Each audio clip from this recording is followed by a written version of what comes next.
At the end of the Great War, 2.5 million Germans were dead, and 3 million Russians were dead, and 2 million Austrians were dead, along with 1.7 million Frenchmen and 1 million English. And the Great War cost the Crown over £13 billion, and an entire generation of British women found themselves without husbands, so Parliament opened the doors of public offices and professions to the female gender by passage of the Sex Disqualification Removal Act. The coal miners were threatening to strike again when they saw German workers under Hitler being treated so well, so the coal miners went out on strike again, and the Crown threatened to nationalize the mines, and that stopped the strike. So to keep the peace, the railroad workers were finally given a minimum wage. Mussolini was buying coal from Germany in 1935, shipped direct by railroad, so the British Navy couldn't interfere. And Britain was unable to sell their coal, now being bought from Prussia at a better price. And the British were shipping oil from Iran and Iraq through the Suez Canal, as well as opium from India, and the French held the port of Djibouti. The islands of Malta and Cyprus were the only resting place for the British short of Greece, because Arabs had learned to mistrust the British after Lawrence of Arabia had given them promises during the Great War that he couldn't keep. The king of Ethiopia, Abyssinia, had thrown every Englishman in jail in 1867, so the British had sent the army to conquer Ethiopia, even though it was a homeland for Italy, because Italians had lived there ever since they had once been Rome. Britain asked the League of Nations in 1935 to boycott Italy buying coal from Germany, and Britain also didn't like that Italy was helping the Spanish kick out their royalty, and the BBC began broadcasting a drumbeat of war against Italy. In response, Italy helped Ethiopia, Abyssinia, set up some big guns on the coast across from Mocha, right next to French Somalia at the end of the Red Sea, and the Italians pointed the guns at the British, sailing from India towards the Suez Canal on their way to the Mediterranean, while the British would stop to rest and refuel in British Somalia. Britain made a speech to the League of Nations on September 11, 1935, that was about stopping aggressors by force, but everyone knew that Britain and France had agreed to split Ethiopia between them, because the secret had leaked out when the signed written agreements were stolen and sent to Mussolini and distributed from there, while both diplomats who had signed the papers were fired for having allowed the documents to be stolen. The French welcomed the Italian presence on the Red Sea to make sure Britain didn't seize all of Ethiopia instead of just their half, and Stalin made a pact with Hitler because the BBC propaganda against Germany was reaching new heights and the British were boycotting Russia. And as their part of the pact to split Ethiopia, the French were supposed to march to Poland's defense and cut off the railroad towards Italy, bringing Prussian coal to Mussolini from Germany. While Britain was making the speech against Italy to the League of Nations to launch their Ethiopian campaign, Wallace and Edward arrived by train to do some shopping among the clamoring crowds, then got back on the train to Budapest to take in some gypsy violin playing. Military conscription in Britain in 1935 had been helping put the unemployed English to work, but they needed Germany to pay reparations from the Great War to finance that conscription, and Poland had been promised immediate military assistance from the British if either Russia or Germany invaded to protect the coal being shipped to Mussolini. France hoped the division of Ethiopia would go smoothly and that the British would not screw it up. And France did not want to have to march towards Poland to cut the railroad carrying coal to Italy, because the French had put a lot of time and money into building the Maginot Line for the defense of France, instead of having to send the French army outside its borders. And French soldiers manning the Maginot Line were enjoying a daily ration of a liter of wine every day.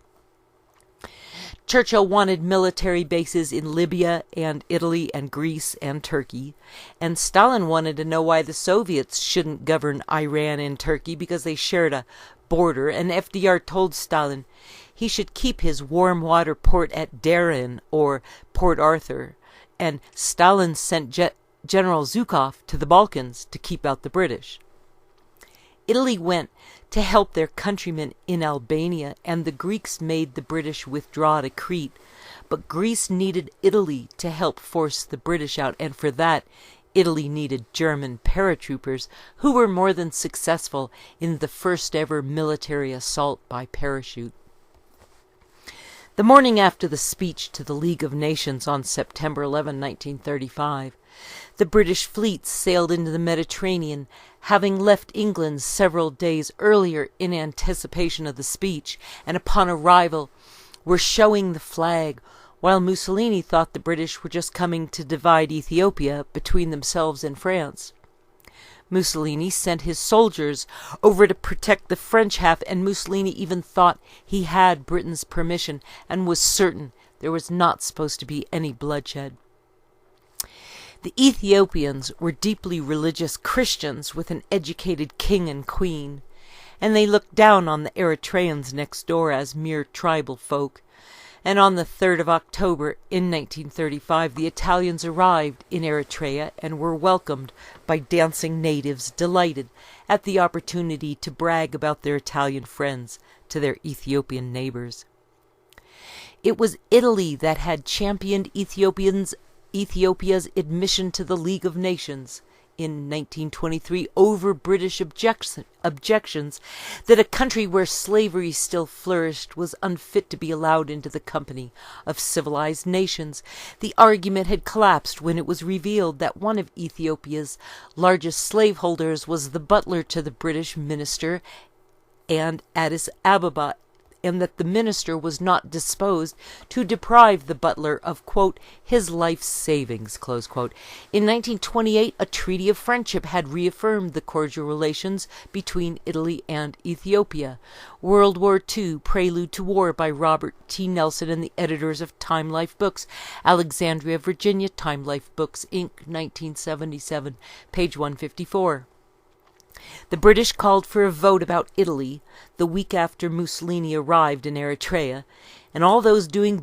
business with Britain voted aye and agreed to the boycott against Italy, and the League of Nations recommended that the Suez Canal remain open, and Mussolini saw that as an approval of his helping France to police the Suez Canal, and didn't think much of the boycott because it would probably force Britain to lower their prices. British journalists sent to Ethiopia were ensconced in its only Western hotel where the British Army gave daily press conferences to the newspapers, and 2 weeks after the Nuremberg laws, Goebbels became the director of the Chamber of Culture while the British press were busy publishing stories in the newspapers, maligning Italy and broadcasting vitriolic stories about Mussolini over the radio.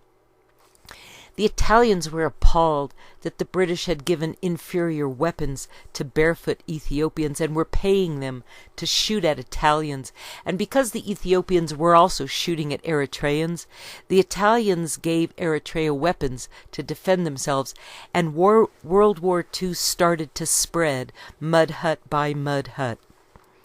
As one cynic observed, the experts who had drawn up the list of items to be denied Italy were, quote, not lacking in a sense of humor, close quote. The items included camels, mules, donkeys, and aluminum, a metal Italy itself produced in enough quantity to be exported.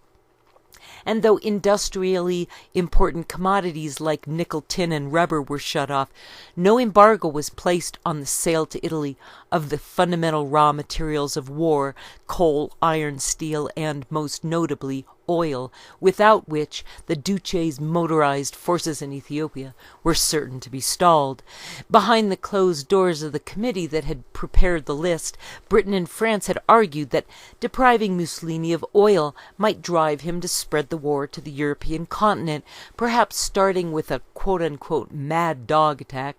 on the British Mediterranean fleet. Such suppliers of oil as Russia, Romania, and the Netherlands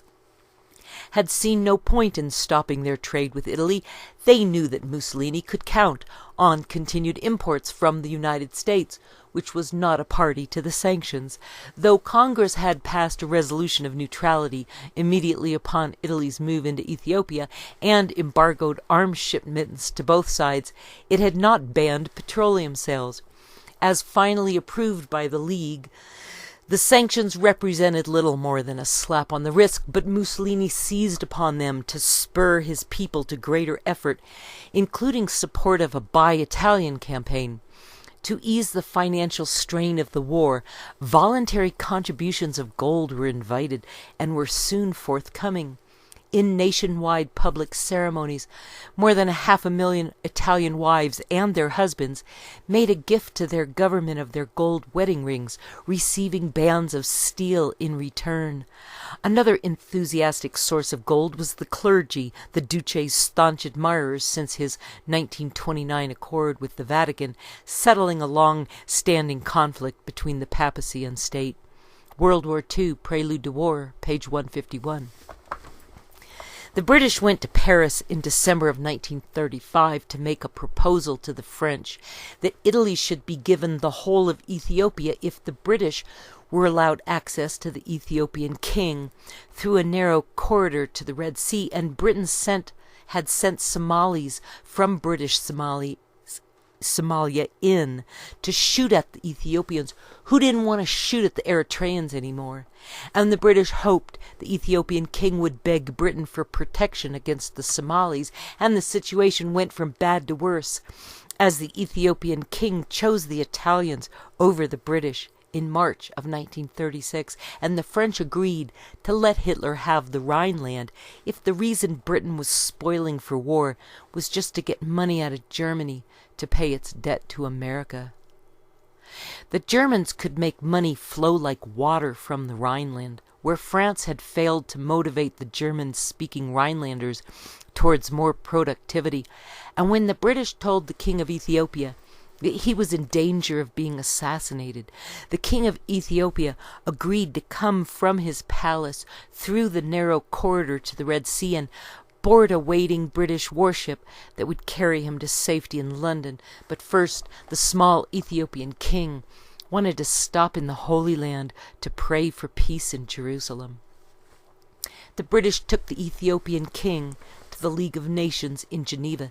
to make a speech on the 30th of June in 1936, but the League of Nations voted 2 weeks later to lift the embargo against Italy, and Hassel, the German ambassador to Rome, would be fired on the 4th of February in 1938. The British had spearheaded the economic boycott against Italy because when the Italians had been invited into Ethiopia in 1935, and the British had hoped it would force the world to buy more goods from Britain, but boycotting Italy didn't help England export more because nobody wanted to buy anything the British were making. So the Crown started rearming themselves for a replay of the Opium Wars to force English products upon the world. The rearmament, in preparation for some more gunboat diplomacy, was also supposed to give the unemployed in England something better to do than listening to communist agitators. With its rigid upper crust, the fever of the communist movement was a genuine and obvious threat in Britain, and air raid drills in England continued to justify the rearmament. As soon as Germany took back the Rhineland, Italy helped the Spanish get rid of their royalty, and under control of the Crown, the BBC began broadcasting television regularly with anti-German, pro-British stories, but even this propaganda was unable to make people prefer English goods to the quality of the Made in Germany label.